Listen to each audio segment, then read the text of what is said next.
62 వయసులో ఆ దేశ ప్రధాని మళ్లీ పెళ్లి బంధంలోకి అడుగుపెట్టారు. నాకు పెళ్లైందో చంటూ ఈ విషయాన్ని స్వయంగా ఆయనే సోషల్ మీడియాలో వెల్లడించారు. 6 ఏళ్లుగా పబ్లిక్ గా ఈ జంట డేటింగ్ లో ఉండగా ఇప్పుడు పెళ్లితో ఒక్కటయ్యారు.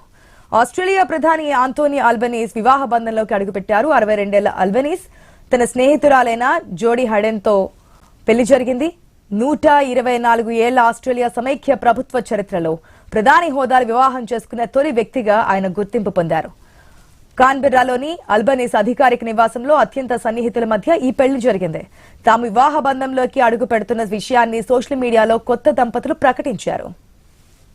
5 ఏళ్ల క్రితం ఒక వ్యాపార విందులో హైడెన్ అల్బనీస్ తొలిసారి కలుసుకున్నారు.